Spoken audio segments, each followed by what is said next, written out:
ఓవైపు వరద నీటితో ప్రజలు అల్లాడిపోతున్నారు. చాలా మంది అన్ని పోగొట్టుకుని కట్టుబట్టలతో మిగిలారు.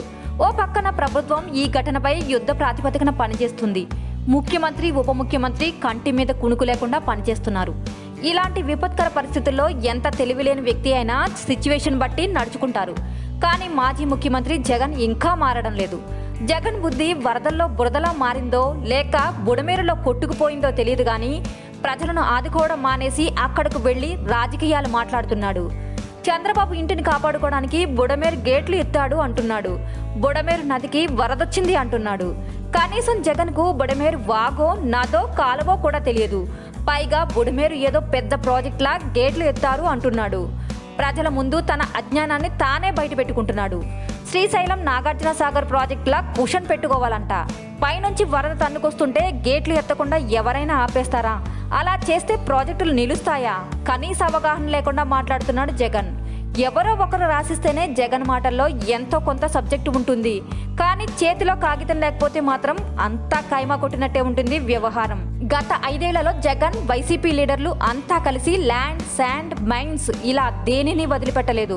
జిల్లాలో జడ్పీటీసీ స్థాయి నుండి మంత్రి దాకా ప్రతి ఒక్కరూ కోట్లు పోగేశారు. ఎమ్మెల్యేలు, మంత్రులు అయితే 100 కోట్లు సంపాదించుకున్నారు. కానీ ఇప్పుడు ప్రజలు కష్టాల్లో ఉన్నారు అంటే మాత్రం ఒక్క రూపాయి ఖర్చు చేయడం లేదు. ఈ విపత్కర పరిస్థితుల్లో వైసీపీ మొత్తం కలిసి ₹1 కోటి విరాళం ఇచ్చింది. అంతకన్నా సిగ్గుచేటు మరొకటి ఉంటుందా?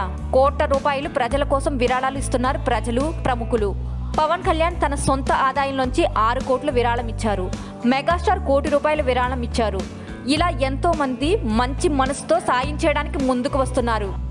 మరి గత 5 ఏళ్లు ప్రజలను దోచుకుని ప్రకృతిని పీల్చి పిప్పి చేసి వేల కోట్లు దోచుకున్న జగన్, వైసీపీ లీడర్లకు ఏమైంది? ఎందుకని ప్రజల కోసం రూపాయి తీయడం లేదు? ఇదే ఇప్పుడు చాలా మంది అడుగుతున్న ప్రశ్న. పనిచేస్తున్న ప్రజల ప్రభుత్వంపై బురద చల్లడానికి బయటకు వస్తున్న జగన్ వరద బాధితుల కోసం తానేం చేస్తున్నాడో, తన పార్టీ ఏం చేస్తున్నదో మాత్రం చెప్పడం లేదు. ప్రభుత్వంపై, ముఖ్యమంత్రిపై, ఉప ముఖ్యమంత్రిపై నోరు పారేసుకుని ఏడ్చే వాళ్లను చూసి నవ్వుతూ ఓ గంట షో చేసి ప్యాలెస్కు వెళ్ళిపోతున్నాడు. నిజానికి విజయవాడ మునకేయడానికి కారణం ఎవరు? బుడమేరు ఎందుకు ఉప్పొంగుతుంది అని ఆలోచిస్తే గత 5 ఏళ్లలో వైసీపీ నాయకులు చేసిన విధ్వంసం కళ్ల ముందు కనిపిస్తుంది. బుడమేరు చుట్టూ వెంచర్లు వేసి కాసులకు ఇంటి స్థలాలు అమ్ముకున్నారు. ప్రజలు కూడా విజయవాడకు దగ్గరలో ఉంది కదా అని వెనుక ముందు ఆలోచించకుండా స్థలాలు కొనేసి ఇల్లు కట్టుకున్నారు. అమ్మినోడు బాగానే ఉన్నాడు, కానీ ఇల్లు కట్టుకున్న జనం నిండా మునిగారు. ఇక బుడమేరు ప్రవాహం అంతా వెళ్లి కలిసే కొల్లేరు సరస్సును గత 5 ఏళ్లలో జగన్ ప్రభుత్వం సర్వనాశనం చేసింది. చేపల చెరువుతో నింపేసింది. విశాలమైన కొల్లేరు సరస్సును ఆక్రమణలతో కబ్జా చేశారు. దాని ఫలితంగానే ఇప్పుడు బుడమేరు ఉప్పొంగుతుంది. కొల్లేరులోకి ప్రవాహం స్వేచ్ఛగా వెళ్లలేక నీరు వెనక్కి తగ్గింది. ఆ నీరు జనావాసాన్ని ముంచేసింది. మరి కొల్లేరులో చేపలు, చెరువులు వేసింది ఎవరు? గత 5 ఏళ్లలో అధికారంలో ఉన్నోళ్లదే ఆ పాపం. తీరా ఇప్పుడేంటిరా అంటే విజయవాడను ముంచేసింది కూడా కూటమి సర్కారే అంటున్నాడు జగన్. కాలువల్లో పొడికి తీయకుండా నదుల్లో ఎడాపెడా ఇసుక తోడేసి చెట్లు కొట్టేసి ప్రకృతిని నాశనం చేసింది కాక తాను పాపం చేసి ప్రభుత్వానికి శాపం పెడుతున్నాడు జగన్.